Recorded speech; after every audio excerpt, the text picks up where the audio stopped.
All right, hello everyone. Welcome to my channel. This is an educational channel focused on uncovering important theories of everything that you probably don't know about. And today is video number 285 on Dewey B. Larson's reciprocal system of theory. And Mr. Larson was an engineer back in the 20th century, and he worked out his theory primarily between about 1930 and 1960, and then wrote a lot of books from 1960 until his death in 1990. And then he had basically established a journal called ISUS, ISUS, the International Society for a Universal Science. I'm not sure if that's right, but it's something to that effect. And put out a journal called Reciprocity.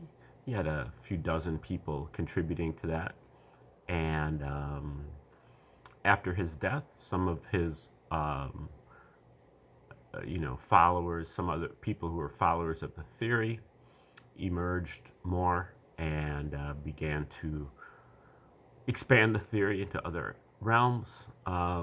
Foremost on that list would be Dr. Bruce Perret, who I don't believe ever met Larson, but after Larson's death, he began to write and also to revise Larson's theory a little bit. He took some of Larson's applications to task, and he came up with along with Dr. KVK Nehru, came up with what they called RS2, Reciprocal System 2, the re-evaluation of the reciprocal system.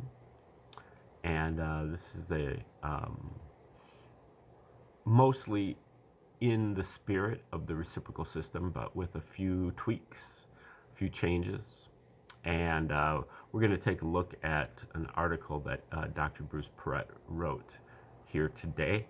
But before that, I just want to give you the once-over on the reciprocal system. The basic idea is that we live in a universe of motion. The universe is made out of motion. Not matter, not energy, but motion. Matter and energy are actually just two different varieties of motion, as are all the different scientific units, quantities that we're familiar with, such as acceleration, force, resistance, pressure, electric current and electric charge, magnetic flux, permeability, permittivity, capacitance, matter and energy. These are all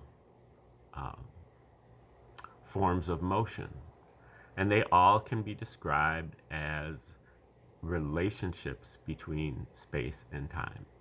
So for Larson, he says that the universe is made out of motion. Other people have stated that in the past, such as Rene Descartes and Thomas Hobbes. But Larson went a step further by defining motion as the relationship between space and time. And motion is basically a fraction with either space or time as the numerator and either time or space as the denominator. And each one of those scientific quantities that I listed has a specific time-space kind of coordinate. So matter is time to the third power over space to the third power. Energy is merely time over space. And it's basically its opposite. Its inversion is merely space over time, which is speed. We know that as, the car is moving 15 miles per hour. 15 miles of space in 1 hour of time equals speed. Likewise, we know acceleration. I dropped the rock out the window and it fell at 9.8 meters per second squared. That is space over time to the second power.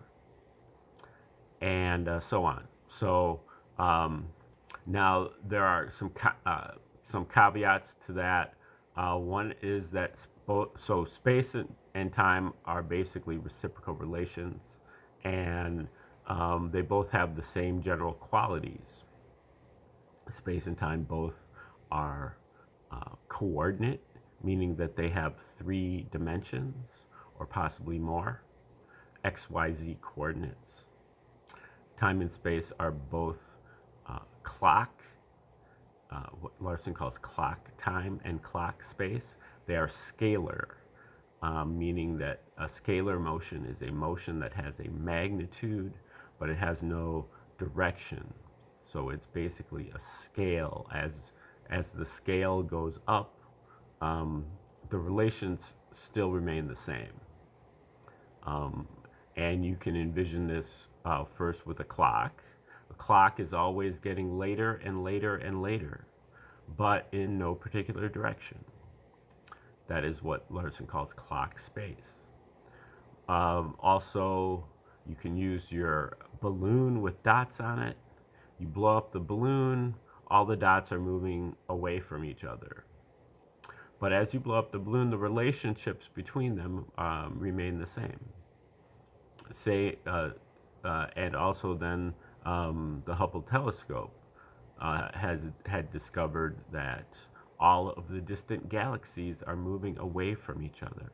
So that's clock space, or the flow of space. Space is always getting farther and farther and farther apart. And then the third caveat of Larson's first postulate was that both space and time come only in discrete units. There's no fraction of a unit. There is either a full unit or there is nothing. And if you have one full unit of space in one full unit of time, then you have the speed of light, which Larson referred to as unit speed. 1 over 1 equals 1. And this unit speed is basically the null point of the reciprocal system. It's what Larson calls the progression of the natural reference system. It is the neutral point. So half of the universe is actually moving faster than the speed of light, and half of the universe is moving slower than the speed of light, which people like Einstein didn't understand, and the mainstream scientists neither. And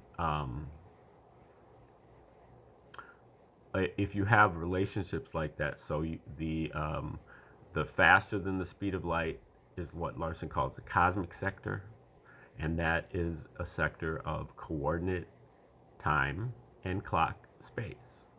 And then the familiar sector that we know, material sector, is what Larson called it, with coordinate space and clock time. Those are familiar relations for us. So we know very little about the cosmic sector, but all we have to do is extrapolate and just switch the roles of space and time to understand what's going on in the cosmic sector. Okay, then, so Larson took those that basic postulate and the second postulate, which is less important, but it basically says that the universe conforms to the relations of ordinary commutative mathematics. Its magnitudes are absolute and its geometry is Euclidean. Dr. Perret had a little bit of an issue with the Euclidean geometry and changed it to projective geometry, which is just more expansive. It includes Euclidean geometry, but it includes other forms of geometry as well.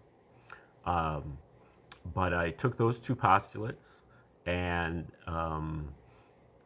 created a theoretical universe out of them through a process of deduction that I've gone through on this channel, called the Outline of the Deductive Development of the Reciprocal System. If If you go back about 8 months, you'll probably find it there. And began writing books. Wrote books on chemistry and physics and astronomy especially, but also some liberal arts subjects and some social sciences, economics, um, up until his death. And then Dr. Perret started writing, I think, in the early 90s. And now when Dr. Perret writes, when he's writing something more on the speculative side, he'll write under the pen name of Daniel Phoenix III. And that's what we're reading today. We're reading one of his articles under Daniel Phoenix III, which is called Geoengineering, Chemtrails, HARP, Timelines, and Ascension. And we are up to a section here that is called Resetting Genetic Modifications.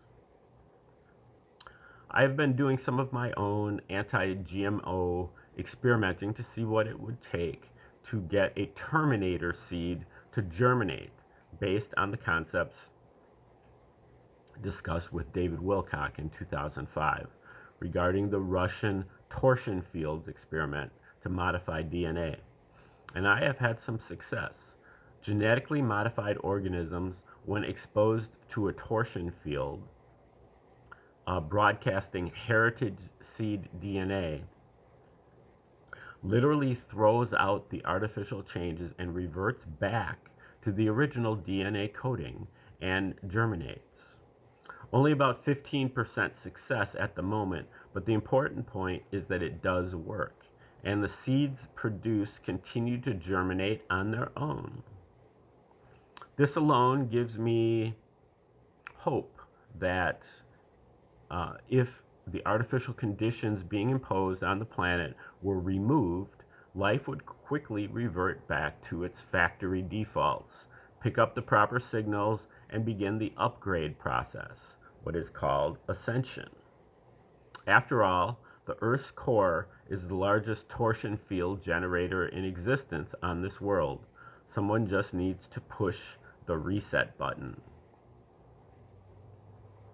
Geoengineering requires genetic modification to keep the status quo. If removed, nature will reassert itself and start the process of healing. The altered atmosphere and genetically modified organism are seen by nature as an injury and disease, and it can and will treat those injuries and kill the disease when given a chance. The globalists must keep inflicting injury to the ecosystem in order to retain control of it. If they don't, they'll lose control of it, and it will start to revert to what it should be. Okay, this section is called timelines. About these negative and positive timelines that Labermont and others are talking about. Having worked so much with the idea of a reciprocal relation between space and time and its Eastern counterpart, yin-yang, these negative and positive timelines need to be considered two aspects of the evolutionary process. It isn't going to be one or the other. It is going to be both. The solar transition must occur as it is a completely natural process that is observed all over the universe.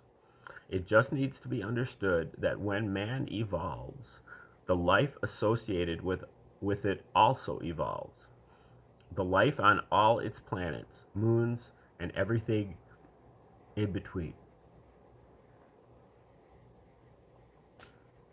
What is being called the negative timeline is the one the globalists want. Their artificial environment with total control. If one remains third density after the solar transition, that's exactly what they are going to have in order for third density life to continue on Earth, as the conditions they are preparing for will actually exist, but only in third density. And odds are they won't last long, and the remaining third density life on Earth will either die out or have to be relocated to another world.